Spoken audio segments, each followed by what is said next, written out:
Students, हमारा next topic है behaviour of displacement versus driving force frequency omega. Last topic में हमने velocity का बिहेवियर डिस्कस किए और यहाँ पे हम डिस्प्लेसमेंट का बिहेवियर डिस्कस करेंगे with respect to driving force frequency omega. तो डिस्प्लेसमेंट का रिलेशन हम फोर्स्ड ऑसिलेटर को डिस्कस करते हुए हम डिस्कस कर चुके हैं कि डिस्प्लेसमेंट का रिलेशन में वहाँ फाइंड किया था minus iota F not over omega G N E to the power iota omega T minus 5। तो ये हम पहले देख चुके हैं और हमने वेलोसिटी के रिलेशन में और डिस्प्लेसमेंट के रिलेशन में जो डिफरेंस था वो ये था कि माइनस आयोटा का डिफरेंस था। ठीक है, वेलोसिटी के रिलेशन में माइनस आयोटा की टर्म नहीं आ रही, जबकि डिस्प्लेसमेंट की टर्म में माइनस आयोटा की टर्म आ रही है। और जो दूसरा डिफरेंस है वो डिनोमिनेटर में है। ठीक है, वहाँ पे वेलोसिटी के रिलेशन में डिनोमिनेटर में ओमेगा मौजूद नहीं है। तो यहीं से हम आगे यहाँ डिस्कस करते हैं। हमने फिर ये भी डिस्कस किया था कि डिस्प्लेसमेंट की रियल वैल्यू हम लिख सकते हैं। अगर मैं इसकी यहाँ पे रियल वैल्यू लिखूंगा तो that would be F not over G M sine of omega T minus 5। ठीक है, मैं e to the power iota omega T minus 5 से मैंने जैसे इसकी रियल वैल्यू लिखी है। ठीक है, तो इसी तरह अगर वेलोसिटी की यहाँ पे साथ में ओमेगा भी मौजूद है। ठीक है, डिनोमिनेटर में ओमेगा भी मौजूद है। तो जबकि जो वेलोसिटी का जो रियल वैल्यू थी वो हमारे पास आई थी F not over G M cos of omega T minus 5। ठीक है, तो दोनों की रियल वैल्यू में क्या डिफरेंस है कि कि यहाँ पे कॉस का फंक्शन है वेलोसिटी के रिलेशन में और डिस्प्लेसमेंट के रिलेशन में साइन फंक्शन मौजूद है।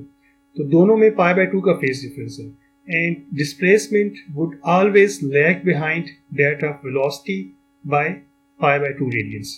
ठीक है, ये चीज़ हम पहले जब फोर्स्ड ऑसिलेटर को डिस्कस किया तो वहाँ भी हम ये चीज़ डिस्कस कर चुके हैं। अच्छा, सेकंड ये कि डिस्प्लेसमेंट के रिलेशन में माइनस आयोटा मौजूद है। ठीक है, हमने पहले डिस्कस किया कि डिस्प्लेसमेंट में जो टोटल फेज डिफरेंस होगा that would be the resultant of this phi and also this minus iota. ठीक है, एक तो फेज डिफरेंस फाई मौजूद है। ठीक है, वेलोसिटी के रिलेशन में सिर्फ फेज डिफरेंस 5 मौजूद है, जबकि डिस्प्लेसमेंट के रिलेशन में एक तो फेज डिफरेंस 5 मौजूद है, साथ में ये माइनस आयोटा की टर्म भी मौजूद है। ठीक है, तो माइनस आयोटा टर्म जहाँ भी होती है तो ये माइनस पाई बाय 2 का फेज डिफरेंस इंट्रोड्यूस करती है। तो जब भी फाई हमारे पास आएगा, अगर फाई हमारे पास एग्जैक्टली पाई बाय 2 आता है तो साथ में हमें ये माइनस आयोटा की वजह से माइनस पाई बाय 2 इसको भी इंक्लूड करना पड़ेगा। तो अगर हम ग्राफ, जैसा कि हमने वेलोसिटी का ग्राफ हमने डिस्कस किया था कि velocity versus the driving force frequency omega, तो अगर इसी तरह से हम डिस्प्लेसमेंट का ग्राफ भी प्लॉट कर सकते हैं। तो आपकी बुक में जो फिगर गिवन है वहीं से हम इसको डिस्कस करते हैं कि बुक में फिगर 3.6 ये मौजूद है और इसमें ये ग्राफ प्लॉट किया हुआ है। सो एक्स एक्सिस पे उसी तरह से ड्राइविंग फोर्स फ्रीक्वेंसी ओमेगा को प्लॉट किया हुआ है और ये लेफ्ट साइड पे वाई एक्सिस है, यहाँ पे टोटल फेज डिफरेंस यहाँ पे गिवन है बिटवीन डिस्प्लेसमेंट एंड फोर्स। जो टोटल फेज डिफरेंस है उसको यहाँ पे प्लॉट किया हुआ है। ठीक है, और जबकि जो राइट साइड पे यहाँ पे वाई एक्सिस मौजूद है वहाँ पे फाई फेज डिफरेंस को प्लॉट किया हुआ है। ठीक है, तो ये फाई इसी तरह से, इस तरह वेलोसिटी में प्लॉट किया उस तरह। तो शेप ग्राफ की उसी तरह ही रहेगी जो हमने लास्ट जो ग्राफ देखा था, हमने जो वेलोसिटी का ग्राफ देखा था, वेलोसिटी वर्सेस ओमेगा हमने जो ग्राफ देखा है, तो शेप ग्राफ की वही रहेगी। लेकिन माइनस आयोटा टर्म की वजह से डिस्प्लेसमेंट में, क्योंकि माइनस आयोटा टर्म मौजूद है, तो उसकी वजह से क्या होगा कि π/2 ये शिफ्ट आ जाएगा इसमें, माइनस π/2 ये ग्राफ जो है शेप उसकी वही रहेगी, लेकिन इसमें ये शिफ्ट आ जाएगा। तो जब हमारे पास फेज डिफरेंस माइनस π/2 होगा, उसमें साथ में हमने माइनस आयोटा की वजह से साथ में उसको भी इंक्लूड करेंगे, ठीक है। तो टोटल फेज डिफरेंस उस केस में हमारे पास 0 हो जाएगा। तो at very low frequency x and f would be in phase, ठीक है। जबकि वेलोसिटी वर्सेस f में क्या हमने देखा था कि at very low frequency v leads f, ठीक है। जबकि यहाँ पे क्या होगा, क्योंकि माइनस आयोटा की वजह से जब ये हम इसको उसका भी इफेक्ट इसके अंदर ऐड करेंगे, so at very low frequency, अगर हमारे पास at very low frequency when omega is approaching to 0, so x and f would be in phase at that time, ठीक है। और रेजोनेंस कब होगा, जो डिस्प्लेसमेंट की मैक्सिमम वैल्यू होगी that would be at omega not, और उस वक्त जो फेज डिफरेंस होगा, टोटल फेज डिफरेंस होगा वो माइनस π/2 होगा, ठीक है। इसका मतलब ये है कि जब हमारे पास फाई की वैल्यू अगर 0 है, ठीक है, तो तब भी माइनस आयोटा की वजह से जो माइनस आयोटा की वजह से माइनस π/2 फेज डिफरेंस उसमें शामिल होगा, ठीक है। तो रेजोनेंस वैल्यू पे डिस्प्लेसमेंट रेजोनेंस कब होगा, when the phase difference is minus π/2, ठीक है। और जबकि यहाँ पे क्या था कि वेलोसिटी और फोर्स कब एक दूसरे मेन फेज थे, उस वक्त 0, जब फाई हमारे पास 0 था उस वक्त इन फेज है, लेकिन यहाँ पे जब फाई 0 होगा तो उस वक्त माइनस आयोटा की वजह से डिस्प्लेसमेंट के प्लॉट में माइनस π/2 का फेज डिफरेंस होगा।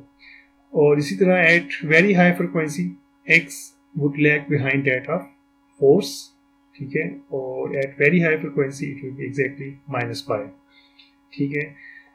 अच्छा, इन चीज़ों को हम डिस्कस करते हैं। तो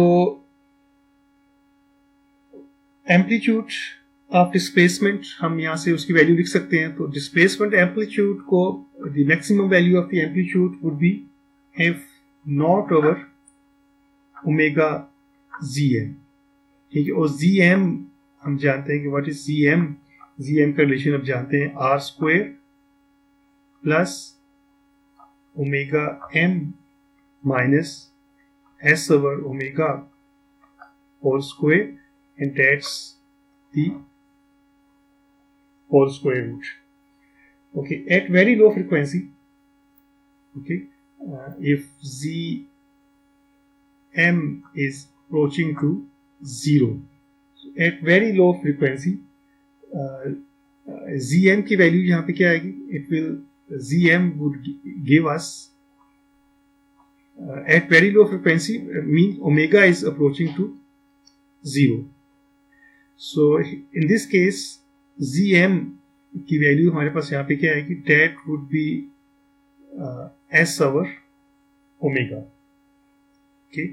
और अगर हम S over ओमेगा को हम अपने इस रिलेशन में पुट करें, तो डिस्प्लेसमेंट की वैल्यू हमारे पास क्या आएगी, F नॉट ओवर ओमेगा, और यहाँ से at omega, if omega is approaching to 0, तो यहाँ पे ZM की वैल्यू हमारे पास ये सारे रिलेशन से S ओवर ओमेगा आएगी, okay.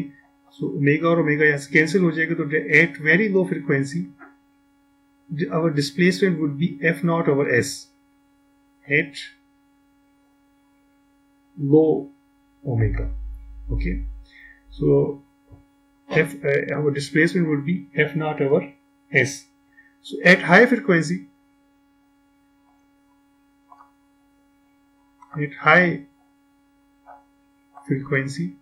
when omega is approaching to infinity, so ZM के रिलेशन से जो हमारे पास आंसर आएगा, that would be approaching to omega m, ठीक है। तो अगर हम यहाँ पे जो डोमिनेंट टर्म होगी उस केस में ओमेगा m होगी, ठीक है। और यहाँ से जब इसको सॉल्व करेंगे तो हमारा answer would be omega m। तो इसको जब हम डिस्प्लेसमेंट के रिलेशन में पुट करेंगे तो डिस्प्लेसमेंट का रिलेशन क्या है, F not over omega into G M. G M की जगह पे मैं क्या पुट कर रहा हूँ, ओमेगा एम पुट कर रहा हूँ। That would be F not over omega square M at high omega. So if omega is very high, so in this case the displacement would be 0. ठीक है, अगर ओमेगा बहुत हाई है तो उस केस में डिनोमिनेटर बहुत हाई हो जाएगा उसकी value, so our displacement would approach to 0 and our oscillator would be mass controlled or it would be inertia controlled. Okay. अच्छा, लास्ट टॉपिक में जब हम वेलोसिटी को डिस्कस कर रहे थे तो वहां पे हमने डिस्कस किया था कि velocity resonance occurs when omega not equals S over M square root and in this case G M equals R. ठीक है, तो उस वक्त क्या होगा कि ये कंडीशन थी वेलोसिटी रेजोनेंस की। ठीक है, हम जैसा कि जानते हैं कि वेलोसिटी का के रिलेशन में क्या था, velocity amplitude F not over G M. ठीक है, और जब जी एम की जो मिनिमम वैल्यू है डेट्स इक्वल्स टू आर, जब एफ नॉट ओवर आर होगा, एफ नॉट ओवर आर होगा तो उस केस में हमें वेलोसिटी रेजोनेंस होगा। लेकिन डिस्प्लेसमेंट के रिलेशन में हमारे पास डिनोमिनेटर में ओमेगा भी मौजूद है। मैं डिस्प्लेसमेंट एम्पलीट्यूड का मैं लिखूं that's F not over omega G M. ठीक है, तो यहां पे क्योंकि डिनोमिनेटर में साथ में ओमेगा भी मल्टीप्लाई हो रहा है तो displacement resonance would occur when this the value of this whole denominator is approaching to zero, approaching to minimum value. ठीक है, so when omega gm has minimum value, तो जब इसकी मिनिमम वैल्यू होगी तो उस वक्त हमारे पास डिस्प्लेसमेंट एम्पलीट्यूड होगा। ठीक है, तो अब हम इसकी जो मिनिमम वैल्यू है इसको हम फाइंड करना चाहेंगे। So it's minimum value would be when D omega into omega gm equals to 0। ठीक है, अगर हम ओमेगा जी एम को डिफरेंशिएट करें विद रिस्पेक्ट टू ओमेगा तो फिर एंड इसकी value if it's value is approaching to 0, so in this case at this value of the denominator the displacement would have maximum value and that would be the displacement resonance. Okay, तो इसको हम find करना चाहेंगे। तो अगर मैं इसको D by D omega और अगर मैं यहाँ पे जी एम की वैल्यू इसके अंदर पुट कर सकता हूँ R square plus omega M minus S over omega square and then it's square root equals to 0। तो स्टूडेंट्स मैं आपके लिए ये छोड़ रहा हूँ इंटरमीडिएट स्टेप्स। ठीक है, इसको आप डिफरेंशिएट कीजिए। ठीक है, आपको मैं हिंट ये दे देता हूँ ओमेगा को आप अंदर मल्टीप्लाई कर लीजिए। ठीक है, इस ब्रैकेट के अंदर इसको मल्टीप्लाई कर लीजिए और फिर आप इसको with respect to omega differentiate कीजिए। ठीक है, so if you will differentiate then you will get so which will give us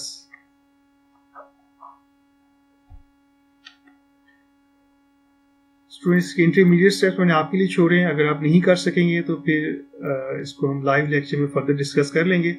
सो लेकिन आपको ये कर लेना चाहिए। So we will get the following result 2 omega R square plus 4 omega cube M square minus 4 omega M S equals 0। So or I can also take 2 omega common from this relation, and it would be r square plus 2m into omega square m minus s. So which means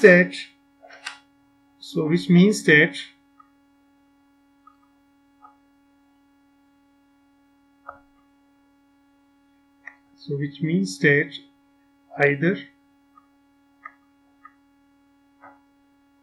omega equals 0 or this term in bracket is equal to 0.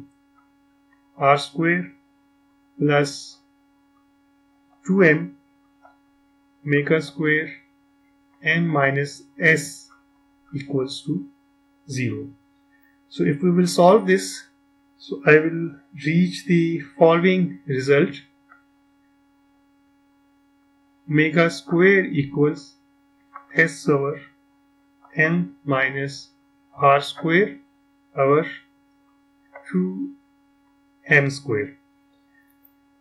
यहां से मैं जानता हूं कि s over m equals to omega naught square. So I can use this value here. So because omega naught square equals s over m. अच्छा, यहाँ पे हम ये देख सकते हैं कि displacement resonance would occur at this frequency. Velocity resonance के लिए हमने डिस्कस किया था कि velocity resonance would occur when omega not equals s over m square root और when omega not square equals s over m.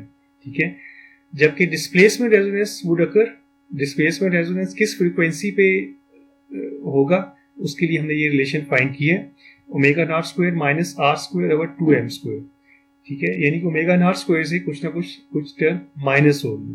So displacement resonance would occur eight slightly less value that of the velocity resonance. ठीक है, तो जिस value पे velocity resonance हो रही है frequency से, उससे कम फ्रीक्वेंसी पे डिस्प्लेसमेंट रेजोनेंस होगा. ठीक है, जो कि इस रिलेशन से यहाँ पे जाहिर है, क्योंकि ओमेगा नॉट स्क्वायर से कुछ ना कुछ टर्म यहाँ पे माइनस होगी. So I can write here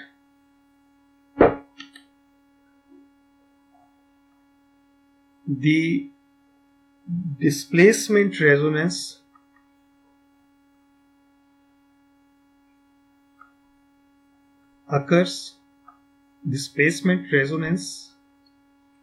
occurs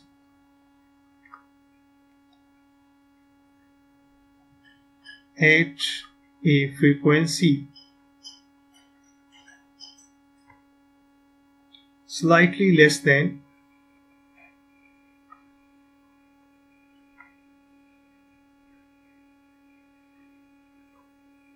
omega naught. So omega naught, we know that that's the frequency where velocity resonance occurs. Okay. So, but if r is very very small and m is very very high. ठीक है. So if r is very very small or m is very very high, so in this case we can neglect this term. So in this case we can neglect r square over 2m square term. ठीक है, अगर r की value बहुत कम है, small है, और m is very high. ठीक है, अगर डिनोमिनेटर अगर बहुत हाई है तो उस केस में भी ये टर्म जो है इसका कंट्रीब्यूशन बहुत कम हो जाएगा, या जो न्यूमरेटर है अगर वो बहुत स्मॉल है तो उस केस में भी इस टर्म का कंट्रीब्यूशन बहुत कम हो जाएगा. तो इस केस में we can say that omega r would be equal to omega naught. ठीक है, both resonance, the displacement resonance and the velocity resonance would occur at same frequency. ठीक है, तो जो इसको मैं ओमेगा आर से डिनोट कर सकता हूँ. ठीक है, जो डिस्प्लेसमेंट रेजोनेंस जिस फ्रीक्वेंसी पे अकर हो रहा है उसको मैं ओमेगा आर से डिनोट कर सकता हूँ. तो अगर तो ये आर की वैल्यू बहुत स्मॉल है या एम बहुत लार्ज है, इस केस में हम इस टर्म को आर स्क्वायर और 2m² वाली टर्म को हम यहाँ पर नेग्लेक्ट कर सकते हैं. सो और and we can equate omega R equals omega. So it means that the displacement resonance and the velocity resonance would occur at same value. अपनी इस डिस्कशन को मैं समराइज करता हूँ कि velocity resonance हमने लास्ट टॉपिक में देखा कि velocity resonance would occur when omega naught square equals s by m, and the displacement resonance would occur at a frequency which is slightly less than that of omega naught square. Okay, तो इसी चीज़ को आपकी book में एक graph में plot किया हुआ है.